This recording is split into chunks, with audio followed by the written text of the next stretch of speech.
You're listening to the PT Pintcast, where smart people in healthcare come to make noise. Here's your host, Jimmy McKay. You're listening to the PT Pintcast, where smart people in healthcare come to make noise. Here's your host, Jimmy McKay. Before we kick things off, big thanks to Empower EMR. If your clinic is stuck in an EMR that slows you down, Empower gives you speed, clean workflows, and features clinics actually asked for. Better notes, faster documentation, smoother operations, all wrapped in customer support that doesn't ghost you. Upgrade your clinic's brain with Empower EMR. That's empoweremr.com, empoweremr.com. Today's conversation is live, unedited, and intentional. My guest is a clinic owner, outspoken advocate, and someone aligned with UPTA, a new organization entering the advocacy space in our profession of physical therapy. You may have seen some passionate threads online, comments, words. This episode is about slowing down, asking direct questions, and getting real clarity. What exactly is UPTA building? How's it different? What's the tactical plan, not just the critique? Today isn't about right. It's about making room for questions that deserve real answers. Let's bring in our guest, Dr. Steve Ryland. Steve, welcome to the show. Hey, Jimmy. Good morning. Thank you. I appreciate you having me on. And you are in the sunny state of Florida. Do I have that right? Yeah, the sunny state of Florida, yes. You are smarter than me. I'm in upstate New York, so it's about freezing. Let's kick this off with looking back a little bit. When did you start feeling like something was missing from how PTs are represented professionally? Was there a moment? Was it just an era? Like, when did you start to feel a shift that this, whatever it is now, it didn't feel like it used to be? Yeah, and I would say that was, I hate using the word pre-COVID, but I would say pre-COVID, because let's be honest, COVID really changed the trajectory of all healthcare. But, even before then, started seeing something. I think it was like back in the mid, 2015 timeframe when, that was when things were really changing and dynamics were changing. And, go all the way back to 2011 with, changing different things and policy with Medicare and, that's basically it. It's been coming on for over a decade. So what was it? I graduated in 2016. So what was it? Was it culture? Was it rules? It's probably never going to be one thing, right? It's got to be a mix. You talk to any, and I'll focus. I've been in pretty much private practice. I've run a inpatient rehab. I was the CEO of a 69-bed inpatient rehab facility. I was the COO of a 180-bed acute hospital. So, I've done PT, I've done the other side, I've done a lot of admin, I've treated a lot of patients through the years. And it comes down to policy, policy with these insurance carriers, the way that we're not allowed to dictate the care anymore. I feel like we've kind of lost connection with that. A patient comes to our facility, we're being told, you got to get pre-authorization. You've got to get we all know physical therapy. There's no denying that physical therapy saves money, right? Why are we not getting the recognition that we deserve? And I just want to make this perfectly clear. I've been very vocal about the APTA. I support the APTA, not financially, but again, I just want to give a shout out. I know those guys, they're in the grunt like we are every day. They're fighting the good fight like we are. Do I feel like there's a hole? Yeah. And that's, nobody's perfect. Nobody's going to hit the nail right on the head, but I think that's why the UPTA came to light. Was we felt the private practice area, we just felt like we weren't, hey, we're over here, things have dragged. This is my second time doing private practice. So when I came back, things were a lot different, especially reimbursement, policy, reimbursement, audits, all-time high. We can talk about that. I don't know a single PT right now in the last 2 years that is either not in an audit or has gone through a TPE audit. So what was it that made you decide that UPTA was the vehicle for that change instead of working with APTA? Because starting a new association is not easy. There's work involved. Like this is effort. There's a lot of effort. So what made you sort of decide UPTA is going to be the vehicle for that change instead of APTA? I felt like they had a bigger hold on what was going, because UPTA is mostly made up of private practice members, right? We're the guys that are in the grunt right now. We're the guys dealing with the daily issues. We're the ones going through the TPE audits. We're the ones training the MAC contractors, believe it or not. They call it TPE. For those of you out there who haven't been through a TPE, it's targeted, probe, and educate. Well, the last part of that is the educate. We're doing the educating. Unfortunately, the Macs still don't know what their own policy is, and that's sad. So, that's why, I started seeing Scott Gardner. He's our president. Mhm. I started seeing some of his posts on social media, and, I reached out to Scott because, I went through an audit. And one of the things, I believe it was a audio cast that Scott had put out for the UPTA. And on that audio cast, they had their company from out West who does compliance. I'm sorry, I can't remember the acronyms right now, but I think it was BCMS. And, during that conversation, Scott talked about, being through all these audits. And I was like, holy moly, here's a guy who's been, just beat up by his Mac contractor. So I reached out to him, I got it. Him and I had a phone call. And when we talked, we just felt like we had a lot of the same. And I said, hey, if you ever need, it wasn't him reaching out to me. It was me reaching out to him. I said, I'm going through an audit right now. And he helped me with that.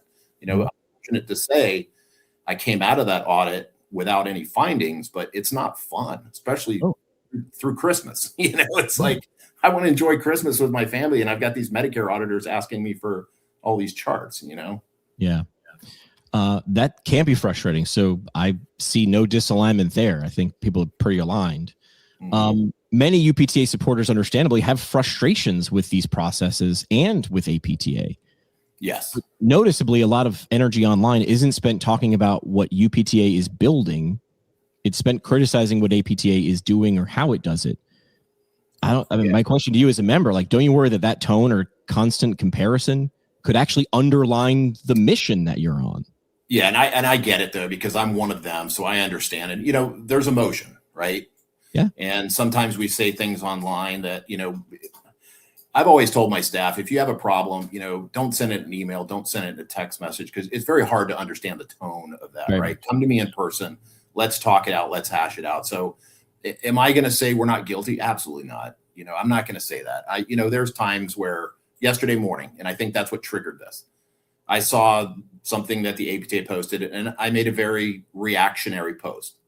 As you know, I deleted it, but you, of course, have seen it before I deleted it because you responded to it. But, there's times where emotion gets the better of you. And I think that's just the state of private practice right now. And I want to say this, I believe it's more than, because again, I've been in this position where I've not just been in private practice. I've been in other facilities, and it's PT in general. And let's not discount occupational therapists and speech therapists as well. Yeah, absolutely. We're all in this together. And that's what I really want us to get out of this. So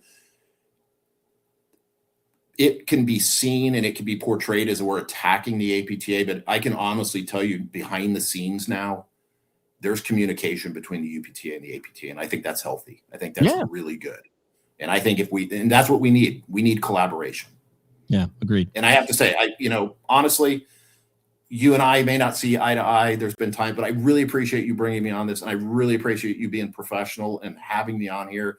And I've listened to your podcast. I like your podcast. I think you're doing a great thing. Thanks. And I think we need to do this more. Cool. I mean, listen, this is what I do. I'll do it more. Don't threaten me with fun. You've said burnout isn't a personal failure. It's a system design problem. Can you remember a time in your career when that became clear? Like when you were like, hey, as a person practicing, when that happened. So it's, I think that's a really bold statement. Burnout isn't personal. This is a result of a system problem that we're unfortunately all in. So do you remember when that became kind of clear and you sort of became had that emotion? Yeah. Again, right. Going back to, again, I'm going to go back to it. Their audits are we are a hanging fruit. Mac auditors do not see us as a friend. They're going to say that, and they're going to say, hey, these targeted probe and educate, we're here to help. Let's be honest. They're there to basically, we're pickable right now, and they're picking on us because I can tell you from being through it. Now, I will say my Mac auditor here in Florida, we're First Coast Service Options. She was highly professional. In fact, she called me. She goes, listen, I've been doing this for 15 years. You're the first time, and again, I don't want to pat myself on the back, but I found this to be quite intriguing. She said, you're the first person in 15 years that I haven't had to get on the phone and say, hey, you forgot to send me the progress note for this date, or hey, you forgot to send me the sign. She said everything was organized, everything was together, and she said no findings, congratulations, you're free for a year. Okay, great. I'm free for a year. So yeah. I get to look forward to it again. Yay. Right. But the fact that you have to do it is still frustrating and emotionally taxing and taxing on your business. Yeah. And I kept her number. I appreciated that she gave me her personal number and she said, if we can work together, let's do it. But what I can tell you from a PT standpoint, private practice, that's not the case in all of these. There's other therapists I talk to right now where they're going through. In fact, I got a friend right down the road who's going through up in St. Augustine, about 2 hours north of me here. He reached out to me late last night, and he just went through an audit, but he had to tell his, unfortunately, let's go back to January 1st, 2025, when everybody said, hey, we got this win. And don't get me wrong. I know the intentions were good on this. If you get a referral from a physician or an NPP, and it's got the date, it's got the signature that's legible, and it says PT or OT or speech or whatever you want to do for that patient. And, that's, you now do the eval, you do your plan of care, you send that plan of care. Don't forget, that's the important part. You have to send that plan of care to that referring provider. They don't have to sign it, but you got to send it within 30 days. With that being said, a lot of the MACs still don't know that. Where's your signed plan of care? That's a system problem. So these are the frustrations. I have a full-time person sitting in this office. That's all they do is track down signed plan of care. You got to pay that person, and that's all they do. That's all they do. Well, not only that, I mean, we have a full compliance plan. I've been down this road. So and a shout out to Rick Wanda. Wouldn't want to do his job. Really would not want to do his job. Rick and I have not always seen eye to eye. I'm still a gold member of Rick. I still listen to Rick's stuff. He has a job. He serves a very important, but why should we even be in that arena? Why should we be having to fight? And that's where I feel like we're climbing up a rock hill with no support and one slip, and we're going to go. Don't disagree. So when all you have is a hammer, the world is full of nails. So Jimmy worked in radio for 15 years. So I look at things, I look at words. Yeah. So I gave this lesson, a mini lesson, not like I'm giving you a lesson, but I'll just say what I taught. I think a lot of disagreements that happen in the comments section happen because of something very basic. Yes. And this is like almost kindergarten level, which makes it simple, not easy. When someone is expressing frustrations, that's an emotion. Yes. And when someone else is coming back with something tangible or logic, both of those things can be true, and you are now talking past each other. I love there's a GIF out there that shows a chain link fence and two Dobermans on one side barking at another dog, a golden retriever on the other side, and all of a sudden the chain link, they're barking through the fence, and all of a sudden the chain link fence slides out of the way, and then they both just sort of stare at each other. Yep. Neither is wrong, except people want to be seen, heard, and understood. Yep. So if I'm been an APTA member for a long time, I hold them accountable every 12 months, as you should. I tell people all the time. I was at an APTA New Jersey student event this weekend, and someone said, why should I be a member? And I said, you shouldn't. And then I paused and said, unless you understand what you are buying. Membership is a how. Membership is a how, not a what. Right. Netflix isn't a membership organization. Membership is how you get access to the content. Yep. Netflix is in the boredom reduction business. Right. You're in the feeling business. So if someone goes into and pays money to APTA and says, I need to make sure I get and I think I did the math, it's X number of dollars to be an APTA national member, and then a state member, and then if you want an academy or whatever, let's say it's $500. If you're waiting to draw the direct line between pay $500, put $500 in the Coke machine, and get $600 worth of value out, I need to understand what you value. Right. I do it because I'm a joiner. That's in my DNA. I like going to the events. I got buddies who are like, wouldn't catch me there on my last day. Get it? Neither of us are wrong. But if I keep barking at him because you got to join because it's your duty, that's Newton's law, man. You're going to you're pushing on the wrong pain point. Yep. I think I said it this morning. Someone asked me, Tony Meritato asked me, why do people go to CSM? And I said, great question. I said, I think I settled on it's more like a carnival. It's not just roller coasters or teacups. That's for the person who values. Carnivals are smart. They have teacups because they're like, well, if someone values teacups, we got those. If someone values fried foods, we got those. If someone values games, we got those. Mm-hmm. If you go into APTA because you're like, I'm going to get my 500, I'm going to pay $500 every year. I'm going to get this out. I need to understand what you think you're getting. This is a misalignment. I thought I was going to get immediate relief from my billing. Well, I don't know if APTA, I don't work for APTA. I don't know if APTA ever said that. I'm pretty sure they didn't because this system sucks. I'll say it. It sucks, but so does gravity. And I can't change it, right? So so let me ask you this. This is an unfair question. I'm using air quotes. It's an unfair question. But if you had a magic wand, what is the first system redesign that you would make to actually relieve burnout and frustration at a practical level? You got a clean whiteboard. What would you do? What would you do? Yes. I mean, first and foremost, I think, let's not downplay who we are. We are doctors of physical therapy, right? The thing that boggles my mind is, why do we still need a referral? Why do we still need a signed plan of care? That would be my first thing is, let's eliminate that, because that's where a lot of us in private practice, we spend a lot of our time tracking down plan of care. Doctors don't read them. I haven't talked to a single doctor who said, hey, I read your plan of care. I love it. We have to track these plan of cares down to make sure that we get them signed within 30 days, right? We walk into the office, we're like, hey, it's day 29. The little MA sitting at the desk, she scribbles it. Here you go. What would that remove? A lot of burden.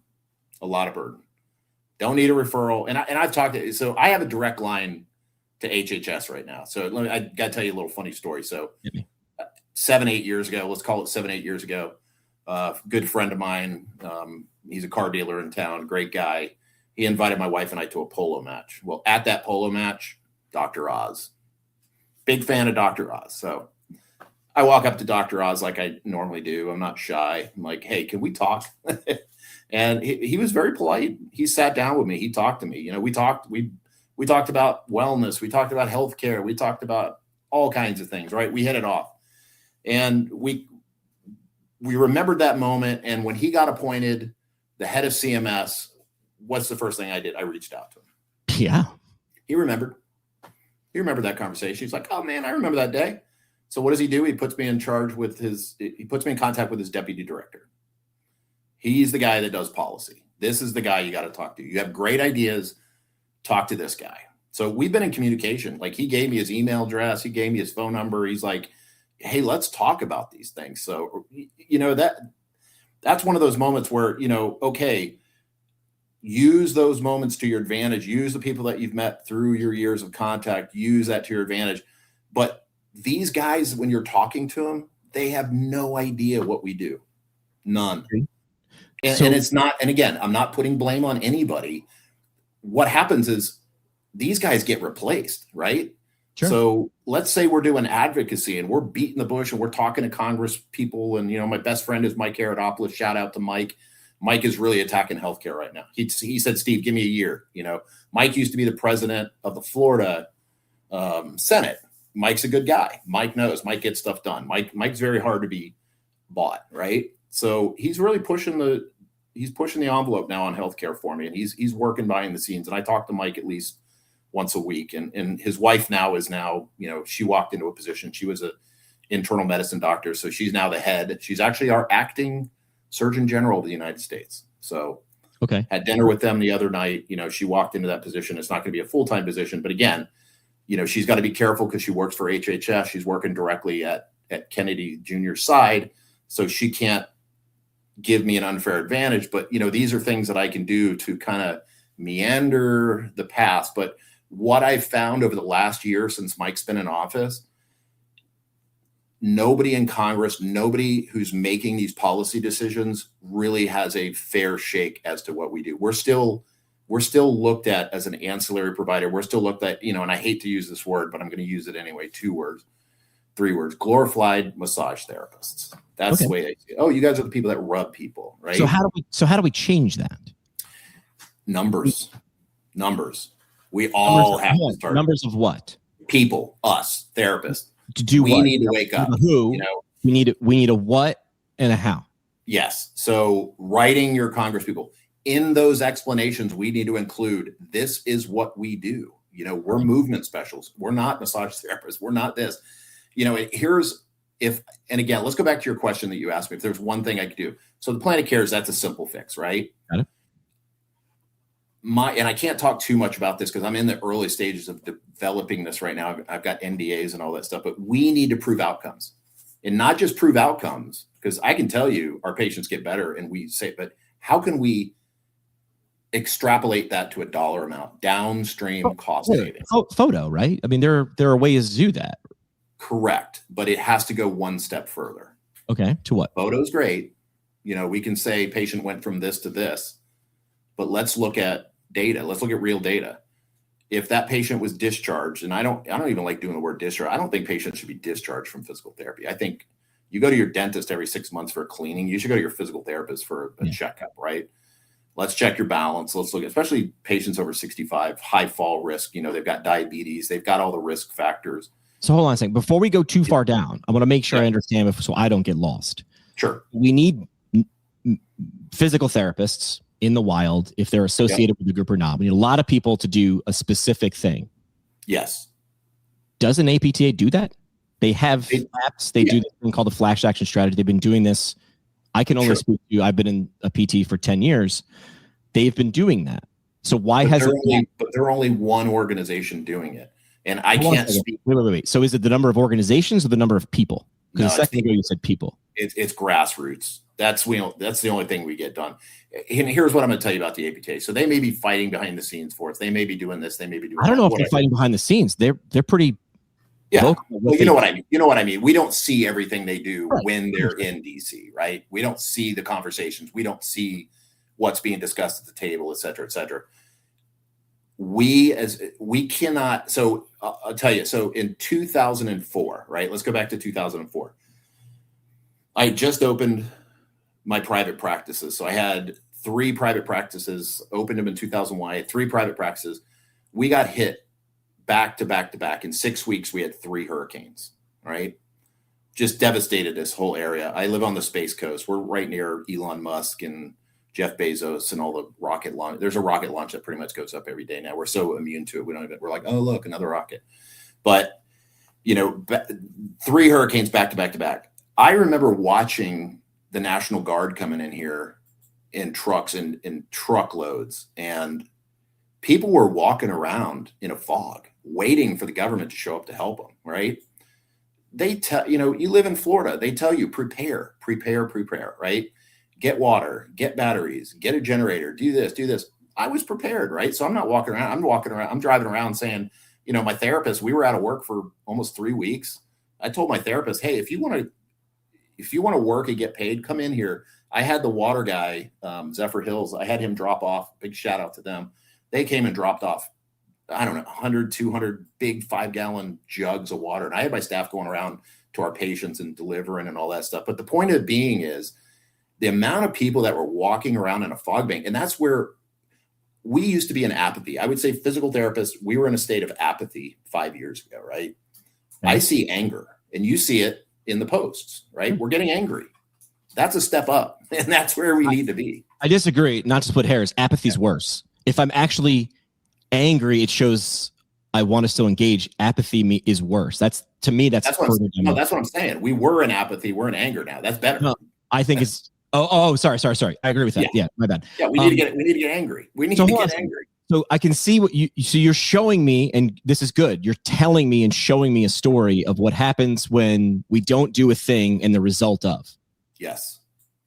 So what do we need to do? Because so far it's get PTs to have a voice, and so it's frequency, intensity, time, type, volume, and progression. These are exercise principles, but those are also communications principles. So correct. Frequency, how often you do it, intensity, the passion with which you do it, intensity, time, type, volume, and progression. Yep. APTA has been doing this. Why hasn't it worked from your point of view? If that's what we need to do.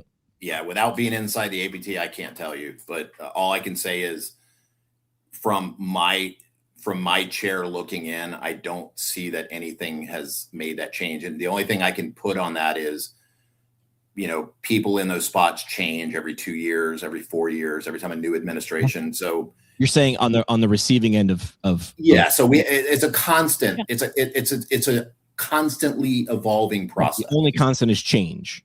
Correct. In terms of those people. You get new people. So here's what I can tell you though, as patients go, patients are waking up, because what's the first thing a patient does? They call their doctor and they say, hey, skip the MRI, skip the x-ray, just send me to my therapist, right? We've done a great job of waking up patients. Now we need to wake up the policymakers, right? Okay. And how will you do that? By communicating with the policymakers, by getting the inside scoop. These people are, it wasn't hard to find the deputy director of CMS. I'm not saying that we need to bombard. But you found him. So my question is, so now you identify your audience. Yes. And we go back to what I did, right? I know who I'm talking to.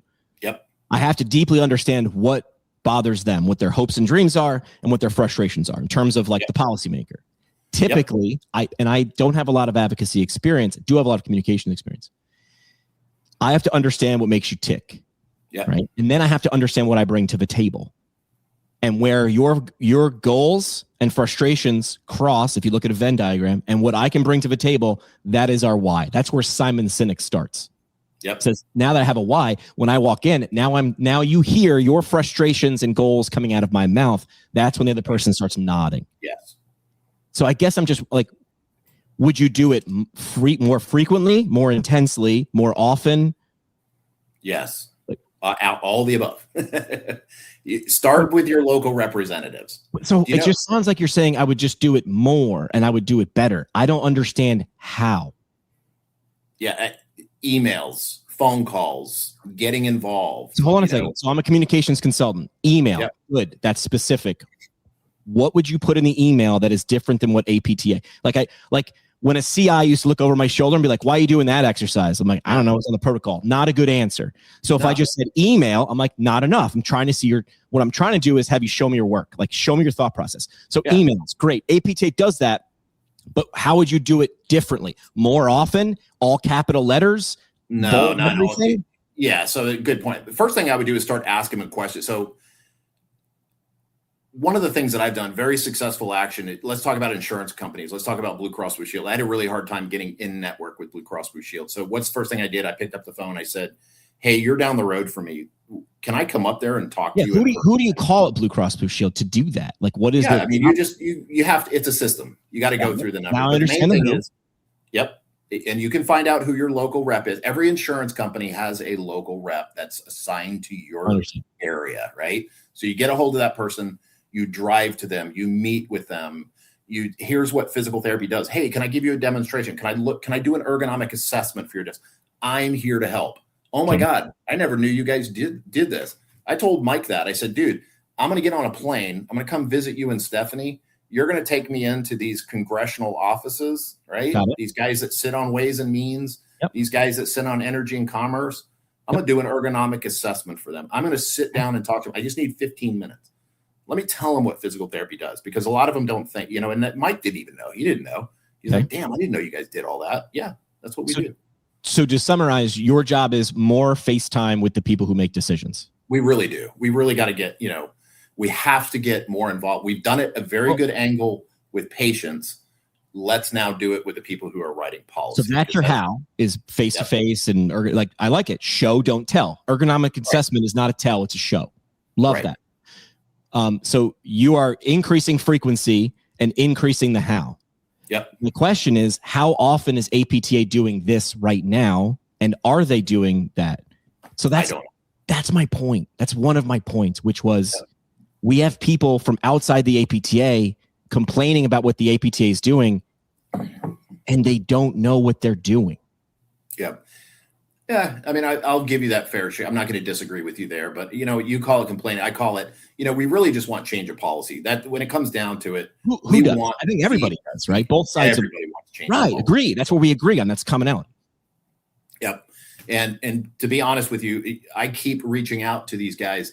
I put my contact at HHS. Yep. Oh, and I did apply. So right now, for those of you out there, I believe the APTA put somebody forward. UPTA put me forward. They have not yet selected the HAC committee, the Healthcare Advisory Committee. So Dr. Oz. HHS has not picked someone, you mean? Or correct. Like, yeah, it's been delayed. It was supposed to be end of October, end of November. We want a seat at that table. Sure. So the APTA put a person forward. UPTA put me forward. My communication with them is, hey, Steve, that position, that board has not yet been filled. We're getting to it. So again, that's, you talk about action. These are the actions. We need a seat at the table, right? IHI, Institute for Health Innovation. Does anybody know who the IHI is? It's a big organization in Boston. They're the ones that write policy. When Medicare wants to change policy, they call the IHI. There's not a physical therapist on the IHI board. Why? Let's get a physical therapist on the IHI board. If Medicare is talking, if CMS and HHS is talking to IHI, we need to go to IHI, right? Okay. You don't want to invest in Tesla. You want to invest in the battery company that's making the batteries for Tesla, right? Understood. So let's circumvent. Hold on a second. Yep. I don't disagree with you. Is this something you think you're going to do, UPTA is going to do, APTA should be doing, or we should be doing? I hate we because I don't know who that's talking. Yeah, well, let's be honest. I'm not waiting for, I'm on the board of UPTA, but I'm not waiting for the UPTA to come to my rescue. Now, I'm going to be part of that rescue plan, and the UPTA is really taking some very strong action right now. I'm also not going to wait on the APTA to solve my problems. Well, because our problems are our problems. This is where we most wholeheartedly agree. Yep. I look at membership like I pay membership. Yeah. I close that tab, take a deep breath, and then I immediately continue to work on solving my own problems. Yes. This is what I'm talking about with logic and emotion, what I think I'm buying and what actually APTA is selling. If they're not aligned, I can see why people are frustrated. I understand that. So it sounds like you and I understand what the value or lack of value of membership is, and we're okay with having it or not, because it's a binary decision. But it sounds like you join something and then immediately start working on solving your own problems too. Yes. Where I am confused is when people aren't a part of something, which is 1000% okay, and they complain about the lack of results from that thing, from that gym they don't belong to, and they stand outside and yell, I don't have abs, it's your fault, which yelling, I don't have abs, it's your fault is okay. Right. But I'm allowed to hold up a mirror and say, this feels dumb. Right. And I agree with you. And you know what? And that was I probably didn't convey that, but my 2004 analogy with the hurricanes, that was it. People are standing around going, help. And I'm like, hello, you should have prepped. You should have been ready. You should have known. We weren't coming. Where's the I don't know if you have Publix is up there, but Publix is the big grocery store down here. Publix isn't open. They got back open when they could, but don't wait for somebody to come and help you.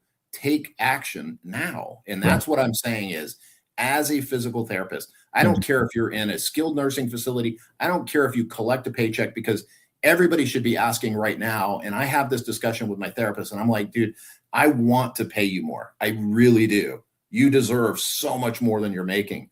But the policy right now does not allow that.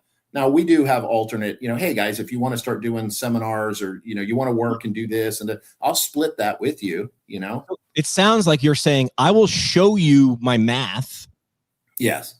I will open my book, but if you can help me increase the left side of my equation, I will help you increase the right side of your equation. Yeah. If you can help me increase the input, I will give you some of that output. That is the rising tide that lifts all ships. Yeah. And honestly, here we just had this meeting last year. We do a staff meeting every year for compliance. We go over documentation and we follow Rick's, you got to have seven principles of a compliance plan. And that's the other thing I say to physical therapists out there. And I want to say to them, listen, don't give the auditors, don't give the MAC contractors, don't give them fire, don't give them oxygen to fuel their fire. Sure. Make sure that you guys are staying on top of compliance, have a compliance plan, update your policy. I just posted this the other day on the physical therapy site. And I said, hey guys, don't forget it's end of the year. Update your policies and procedures. Things have changed. So let me ask you this. We'll switch, but I'll sort of ask you the same question. You have described documentation as compliance theater, which is a great term. I mean, compliance theater.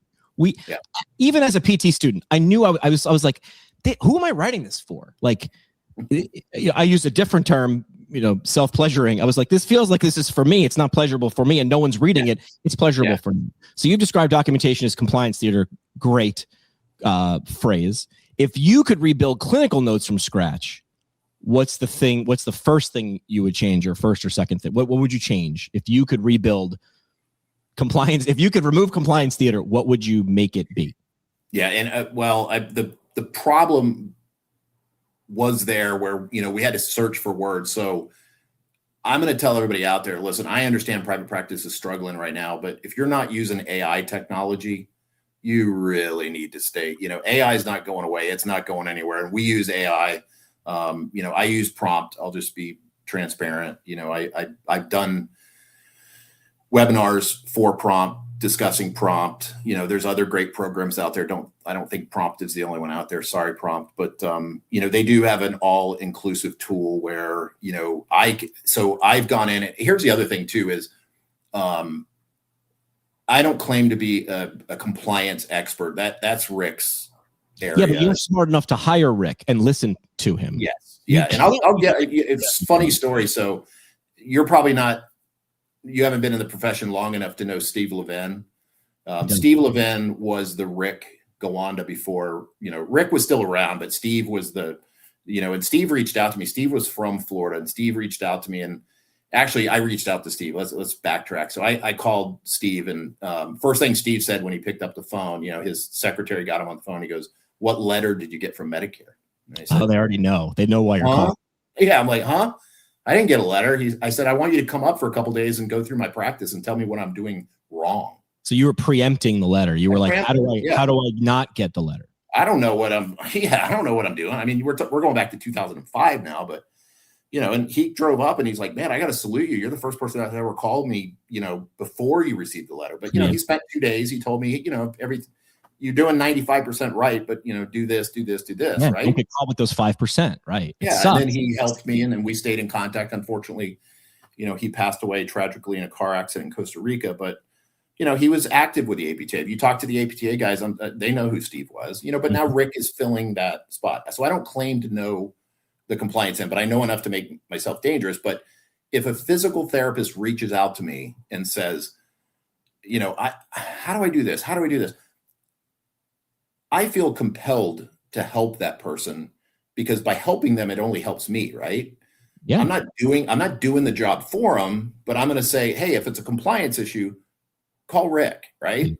If it's something else, hey, I can help you with that. You need, hey, try this, like prompt. I told him the other day, in and of itself, it's a vanilla shell, right? But if you go in and put the compliance feature, so there's a toggle in prompt that says you want to do custom documentation. Well, as soon as they told me that, I'm like, hell yeah, it's game on. Yeah. So I created templates for my therapists. So when they're doing their evals, they're doing their progress notes, they're doing their daily notes, they're doing their discharges.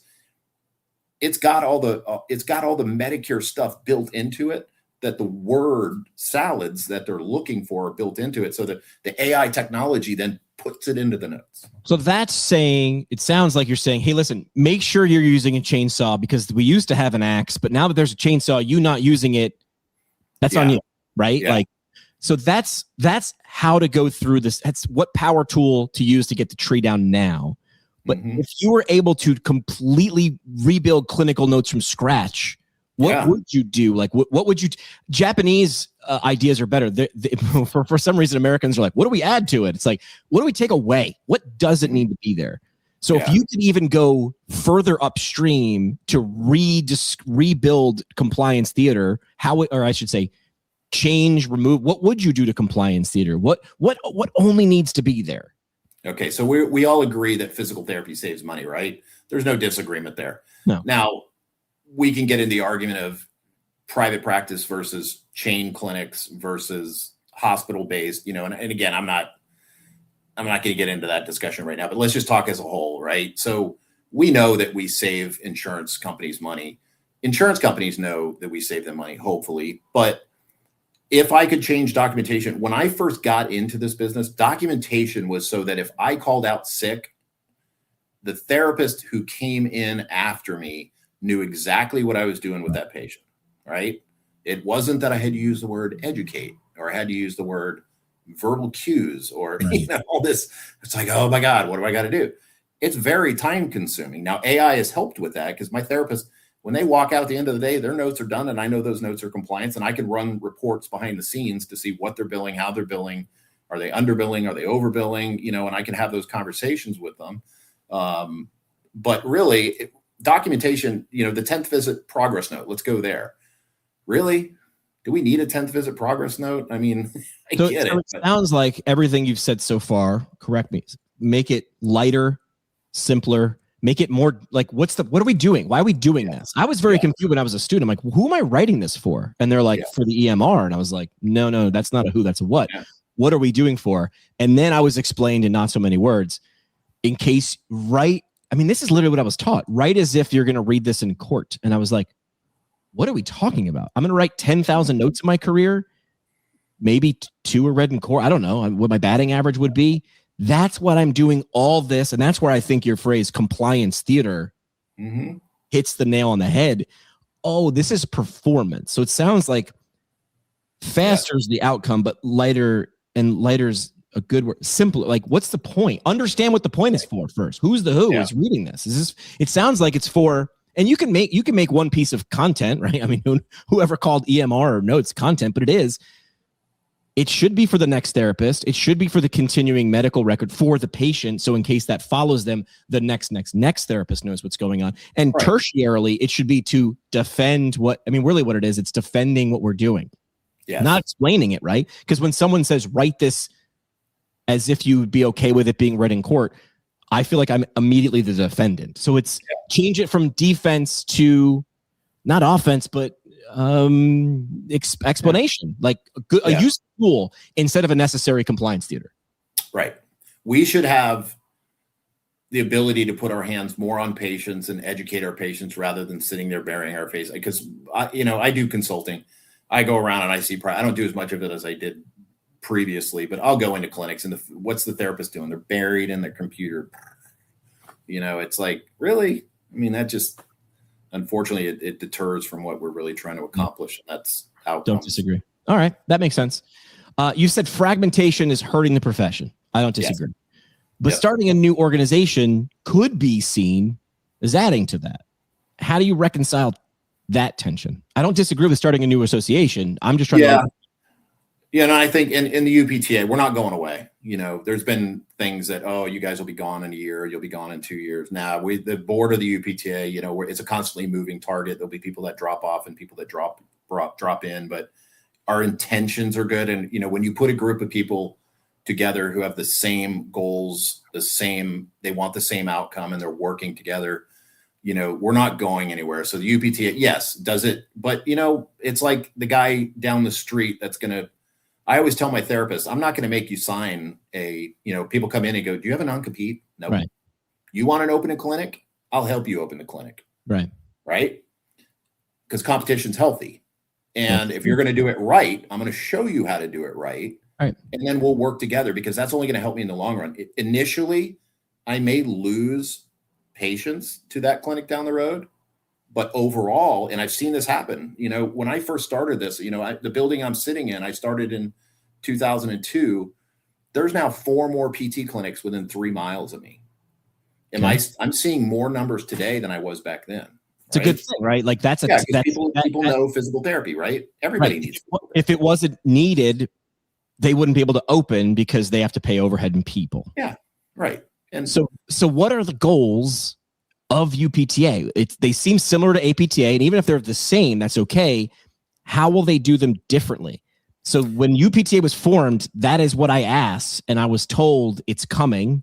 Yes. And it might be somewhere that I haven't seen, but as Katie asks, does UPTA have a public-facing information that all PTs and PTAs can access without being a member about what will you do?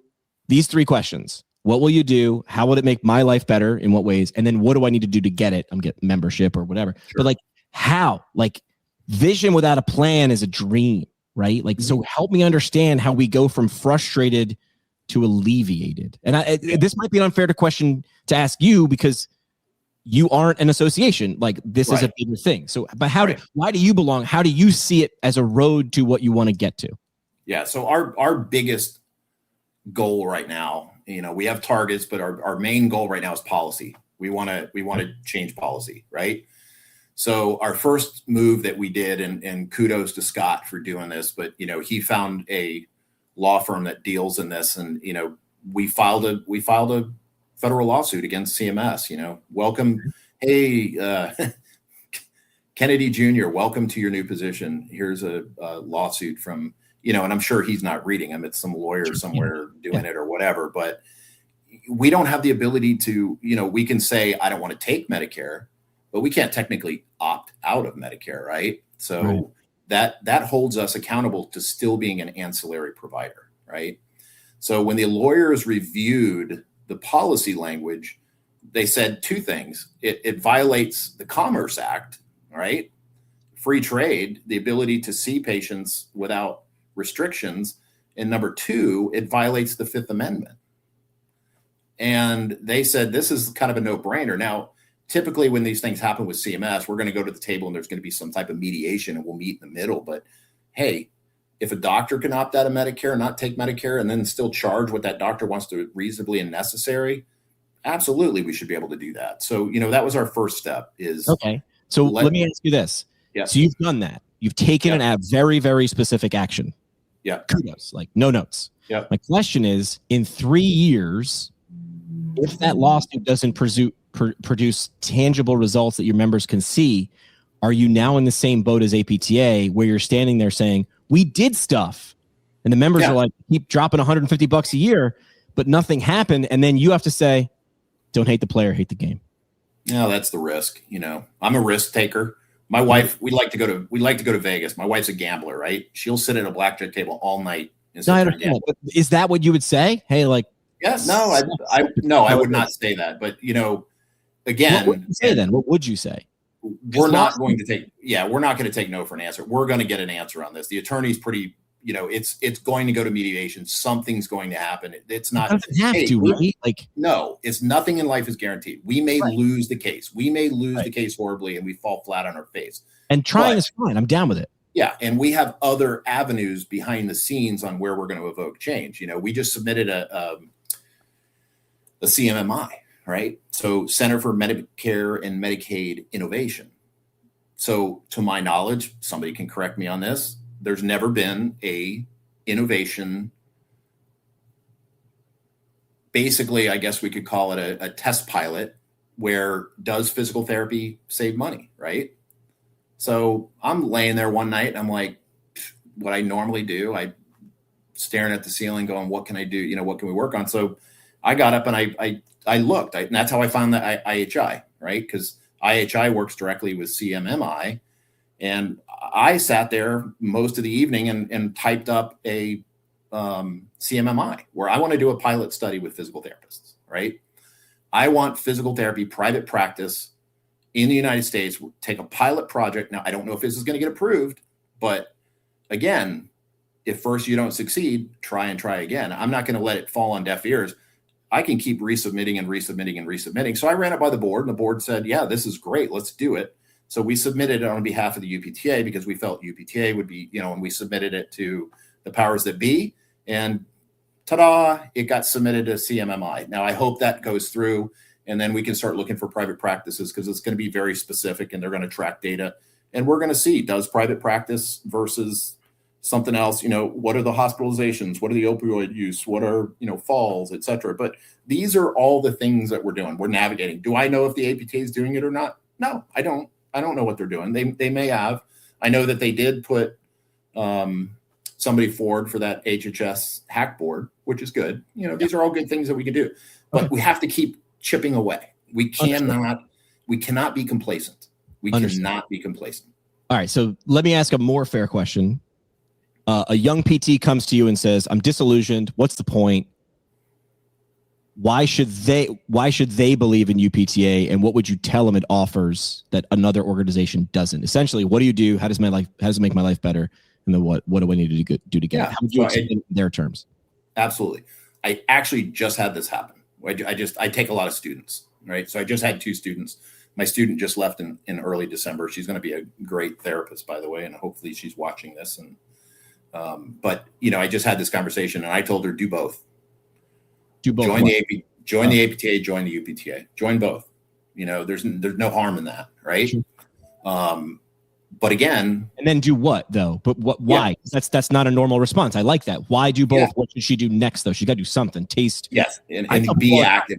I tell you what destination you're in, and then ask what are the free resources I can do. Join every free committee, get every email, and then just taste, and then slowly unsubscribe to the ones that you're like, eh. Yeah. So she was at my side for 12 weeks. So I taught her through tangible action.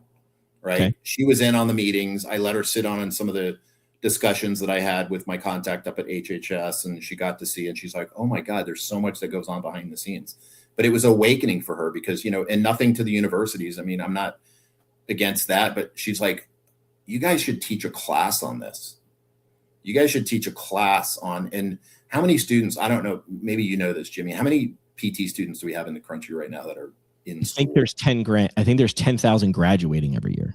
Yeah. Could you imagine if every one of those 10,000 were to write a letter or get involved? And I know the APTA is working on doing that with the students and stuff like that. But Right. But so this is where I get to step back in and say, that is very simple to ask. That is very difficult to do. Yeah. You've posted something on social media.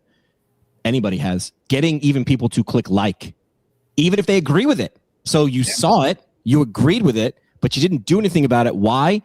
Because attention and time are finite. So it is, I do not disagree, but I will say it is simple. It's just not, even if you have 100,000, do the math on this. Let's say we have 100,000 paying APTA members. Go to their YouTube channel.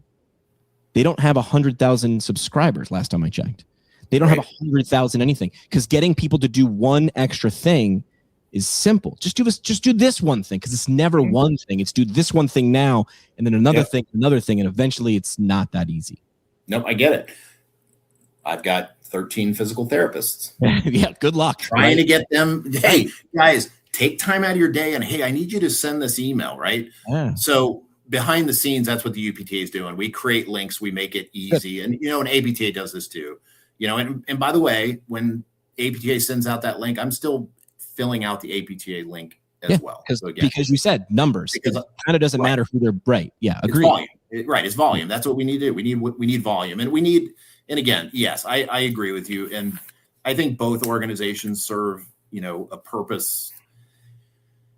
I just want to see more collaboration. That's my biggest thing is I just want to see us come together as a profession. I want to see, because here's what the policymakers want, and the insurance companies want. They want us to be disagreeing, right? Because it causes weakness. And when you have weakness, they pretty much win, right?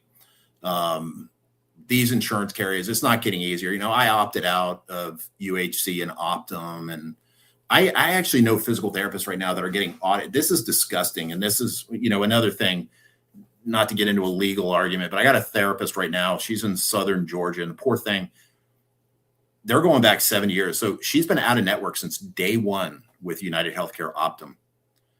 They want retroactive payment. They haven't even seen the damn notes, but they're saying it wasn't medically necessary and we want all this money back. So she's like reaching out to me. What do I do?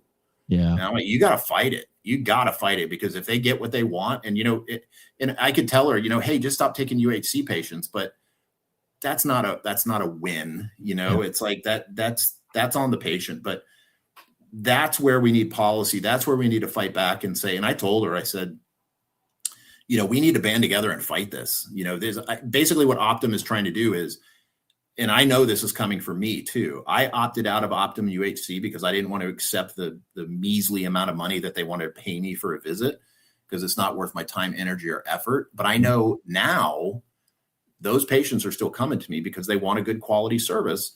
Yeah. And UHC Optum is now paying me twice what they would have paid me if they would have just come to the table and sat down and talked to me. Mm-hmm. At some point, they're going to audit me. And they're going to want retroactive payment, because that's their way to scare you away so that you just drop them, because they don't want to pay that. right? Let's be honest. The insurance company's job is to keep the money in their bank account. That is right. Understanding the physics of the environment you're in is terribly important. Mm-hmm. And understanding what their goals are and how and what your goals and where they are aligned and where they are not aligned. We got about 6 minutes left. I want to be respectful of time. Last question, then we'll do the parting shot. So last question is, what does success look like in 5 years for you? Not just with UPTA, but like what would success look like in 5 years? Something like realistically, right? Like this is no magic wand, but like what would you sit down in 5 years and say, yes, we have achieved success, and I'm purposefully leaving that open-ended. Yeah, I mean, honestly, I'm not stopping. I've got another clinic I'm opening next month, February. Hopefully, if the contractors can get the build out done, we're opening. So I'm not stopping. I'm not letting reimbursement. I'm not letting policy. I'm not letting audits. I'm not letting that get in my way. I'm still doing what I'm doing and providing a good service. And, we just have to keep fighting a good fight. And, my success for me is to not give in. I left the profession for a reason. I felt burned out. I was just like toast. I wanted to go do something else. I went and worked for a stem cell company. Then I ran an orthopedic company. And then I went to work for a hospital system. And honestly, my true passion was like, there's still work to be done. So crazy me in 2022. Hey, let's scale 3 clinics in 8 months. Yeah. You're out of your mind, right? Got it done. But again, success for me is taking care of the people. We have a family here, right? I've got therapists that worked for me 20 years ago that as soon as I popped my doors back up, they were like, I want to come work for you. To me, that's success. I want to build an environment where physical therapists can come in and they can treat autonomously. They can treat the way they were taught, and we can continue. I mean, nothing like the daughter who brings in her mom, who's 94 years old, who's got her first case of vertigo, and she's like, the world is ending. And she walks out on visit number 2, and she comes in on visit 3, and she kisses you on the cheek and says, you saved me. I'm so much better. Thank you. And that's why we do what we do. So to me, success is putting my hands on more patients, spending more time with the patients, less time documenting. These are all changes, but really as a group, that's where we need to come together. We need to come together and say enough is enough. I'm not taking it anymore. And I see lots of posts on these different pages about, we need to start a union. We need to start a union. So that's something else I'm working on. It's not a union. It's an independent practice association. And there's a few of them out there right now, but we're in the process right now of building that independent practice association, but we have lawyers involved, which takes time, energy, and effort, because we want to make sure, because we know as soon as we start that IPA, and it's been done in general physicians, it's been done with OBG. My good friend who's an OBGYN down the road, he said best thing he ever did was he joined that practice association. And the main thing you got to be careful of, with collective bargaining, you can't just go for higher reimbursement. You got to do other things. You got to do compliance. That's where we bring in other people who and we create a newsletter, whatever we do. But it's in the infancy stage now, but we're going to run that through as a separate division of the UPTA, so that we can give something tangible to the physical therapists and say, hey, belong to this IPA, and, we're going to go to bat for you on reimbursement, but it's a big, as most people can tell you, that's a huge uphill battle to take on. So we want to make sure that we have all the infrastructure in place first, that we have the attorney in place that is, going to make sure, because, when you start hitting the insurance companies where it counts in their pocketbook, they're going to fight back.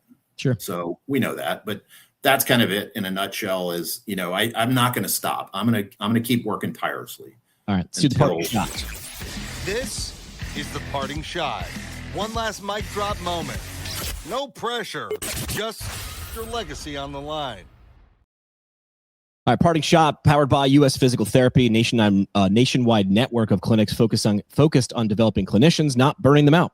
Leadership tracks, mentorship, career growth, and the stability to build your future in PT. If you want a place that supports how you want to practice, visit usph.com. That is usph.com. Also, do want to thank our nonprofit of the episode, Team Gleason, a nonprofit founded by former NFL player Steve Gleason after his ALS diagnosis.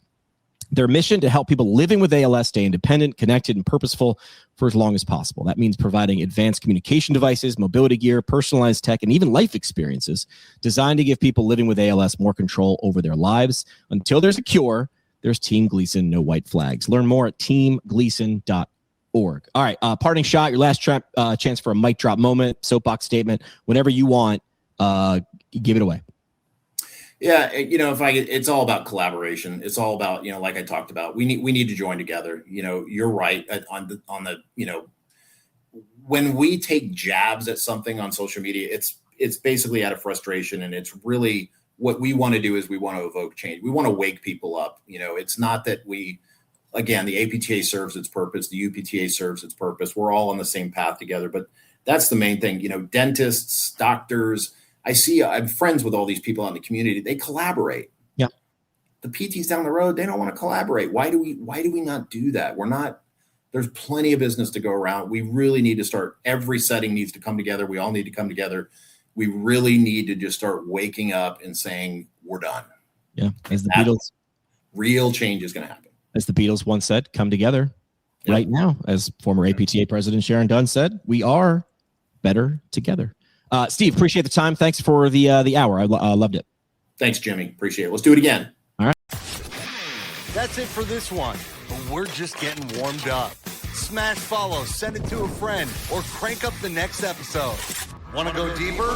Hit us at ptpintcast.com. Or find us on YouTube and socials at ptpintcast. And legally, none of this was advice. It's for entertainment purposes only. See, Keith, we read the script. Happy now?